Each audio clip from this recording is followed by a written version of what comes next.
Hello and welcome to the Edges of Earth. My name is Brock. I spent a lot of time in Albania, and in today's video I want to give you the condensed version of my journey. I arrived in Tirana, and within a couple of days I took a bus to hang out in Korçë for a while.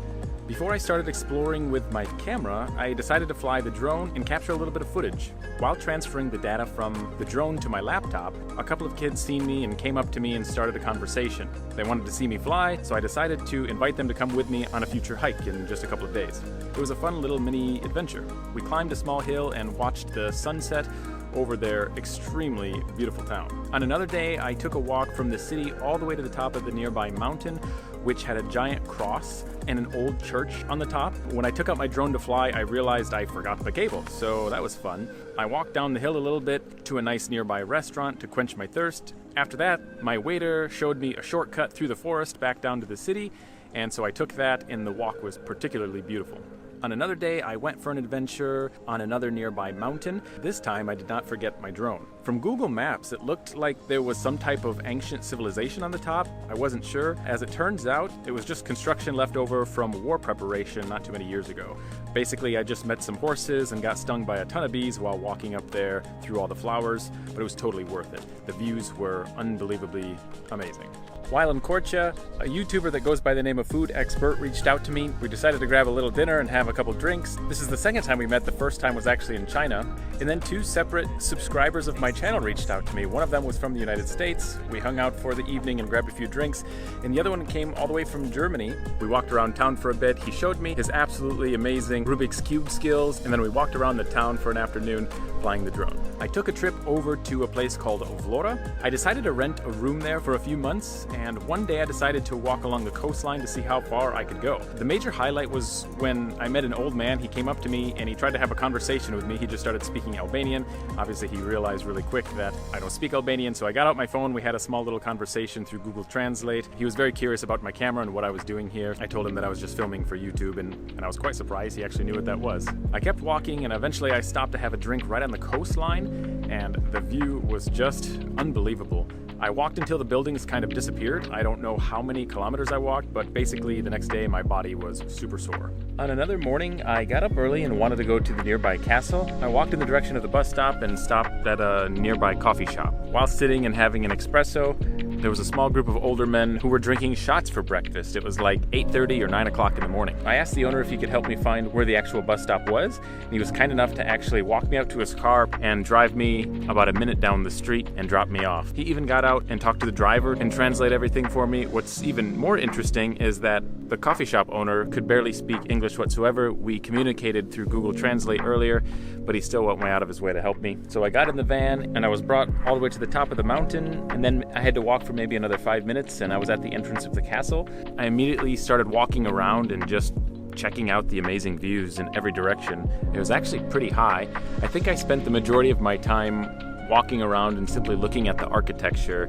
I guess I'm a bit of a nerd and I find ancient architecture to be a bit fascinating. After about an hour and a half of walking around, I left, but nobody was there to collect money, so I just put some money on the counter. Hopefully by now someone found it. Everyone in Vlorë told me that I needed to go to a nearby restaurant, which was overlooking the city, so that's what I did. I went on a very long walk and made it all the way there. I sat down and had a bit of late breakfast while overlooking the amazing landscape. It's positioned on the side of the mountain overlooking the coastline, and you can even see part of the city down below. So if you visit this city, I definitely recommend that you go for breakfast, lunch, or dinner at this restaurant. It was a pretty cool place. Sometime in the early afternoon is when I started to head down the mountain. Apparently all the buses are finished, and so I had to literally walk down the mountain. Unfortunately, after I was about halfway down the mountain, there was one extremely aggressive dog that ran up to me and started growling and barking, and he wouldn't let me pass. So as I started walking backwards in the other direction, a second dog from the opposite direction came at me, and I was like pinned against a fence in a corner. It was really terrible. Luckily, there was a car passing, and I kind of held up my thumb, and he stopped and he let me in and brought me all the way down the mountain, so that was good. Luckily, I was not devoured that day. On another day, I walked through a local market in Vlorë. I've been to a lot of different markets around the world, and this one was unique in its own way. Many different items, from gardening tools to construction tools to bicycles, vegetables, fruit, clothing for everyone in the family, paint, meat, and literally the list goes on and on. I couldn't even tell you how many things were there. An older gentleman came up to me and tried his best to communicate with body language because we couldn't understand each other. I tried to film our interaction, but it just wasn't possible because I was holding a big camera, and usually that takes 2 hands, and I couldn't take out my phone to translate and understand everything that he was saying. But he had a sense of humor. He appeared to be the jokester in the area. He had nothing but smiles and a pretty good sense of humor. On another afternoon, I walked through Old Vlorë. To be honest, I didn't see much that day. I think it was this day where I started to realize that kind of in Albanian culture, people stay inside during the middle of the day. Many people are out in the morning or in the evenings, but kind of in the middle of the day, not too many people were around. But it was kind of fun just to walk through there and see what the buildings were like. On another day, I took a local bus to a nearby village that goes by the name of Orikum. I had no plans whatsoever. I just simply walked around and explored anything that looked interesting to me. When I arrived, I immediately walked all the way to the beach, got out my drone, and checked out the coast. It was just as amazing as I had hoped. It was pretty cold that day, so after that, I packed up my gear and went into a nearby coffee shop and sat in there for a while to warm up. And then I walked back into the town, and I basically kept walking until the town ended and then turn around. I walked back into the town and heard a lot of people screaming in a stadium, so I decided to walk inside and see what I was missing. It was a group of kids playing soccer. Everybody was yelling and screaming and shouting and jumping on their chair. It was an interesting sight. Everybody's very excited about soccer in Albania. After about 30 minutes of that, I took a bus back to my apartment, which was in Vlorë. The problem was I was the last person on the minibus, and so I didn't have a seat. I had to stand in the back with my legs on either side of a goat carcass. I had to be there for about 20 minutes or so. The man was worried about the smell. I was more worried about my comfort. And sure enough, the next day when I woke up, one of my vertebrae were out of place, and I literally could barely get out of bed for about 5 days. Ooh, what's this? Well, that's a great question, Brock. It's Surfshark, which is today's sponsor. Surfshark is a wonderful app for your phone or your computer, and it basically helps you keep anonymous online. I'm not sure how much you know about internet security or identity fraud, but it's like seriously a big deal. Surfshark encrypts your traffic, and basically it keeps you as anonymous as possible. I literally have no idea why someone wouldn't want their internet traffic encrypted. I've been using these guys for a long time now, and I won't even connect to the internet without it. These guys have so many servers all over the world and so many features that I can't even list here. It's just so many. They're literally amazing. If you visit the link below, you can get a massive discount as long as you use the promo code. And that's it. Back to other Brock. On another day, I traveled further south until I went to a small town called Himarë. To be honest, it wasn't much fun. The weather was very cold and rainy for like 3 days. I stayed inside my room for about 95% of the time. And on the third evening, the sun finally came out and I got to see the beauty of the village. It was amazing. I went out and flew the drone, and basically this is the only video that I made while there for 3 days. Next stop, Sarandë. I walked around this town basically for the majority of the day. I started off by grabbing a quick breakfast at a local restaurant. Then I started walking along the coastline just to see everything. There were basically restaurants on every corner of every street. I couldn't hardly take my eyes off the water just because it was so stunning. It was so blue, so clear. The only thing that stopped me from going swimming was the particularly cold temperature. It was still in the early part of the year, so since I couldn't swim, I stopped and had a bit of coffee and checked out some of the birds and boats that were nearby. After coffee, I walked to a little pier and went out to fly again just to see what it looks like when the sun was higher. I must say, this town is just amazing. I started walking along the coastline again, and it wasn't very long before all of the new construction buildings turned into empty fields. There was nothing left. I kind of reached the edge of the city, which was next to a military base. I decided to go up the hill until I met a crazy dog, so then I turned around and started walking back down the hill. I seen a coffee shop, so I decided to go in and grab a drink. I finished the evening by walking along the coastline again and simply watching the sunset. The sunset in Sarandë is just amazing.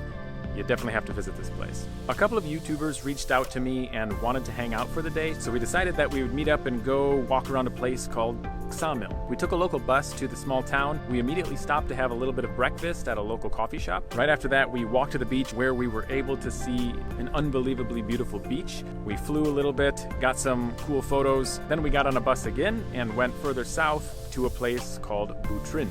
Basically, this place is a large peninsula that contains a lot of remnants from ancient civilization. Some of them were more than 2,000 years old. After a couple hours of walking around there, we went across the river with a pulley boat, which is a first for me, and went inside an old Venetian castle. This place was particularly cool because everything was almost still perfectly intact. We were a little bit nervous when we went inside because there was a room at the top with a wooden floor, and we weren't sure if it would support our weight or not, but everything worked out. We captured a little bit of footage for from that area as well. Definitely a cool day. Next up, I visited a small city named Gjirokaster. It's also known as the Stone City. This is probably one of my favorite places in Albania. Almost all of the houses are completely made out of stone. The walls, the floor, and even the roof. On the first day, I explored the castle. At the entrance, they had many different forms of artillery, giant guns, and even a tank that you could check out. I walked downstairs and visited an ancient bakery, and I went down another flight of stairs to see an old prison, which didn't have any light bulbs in it. It was kind of creepy, water was dripping from the ceiling, so I had to use my phone as a flashlight. And as I walked outside, I got an epic view of the city. It was just amazing.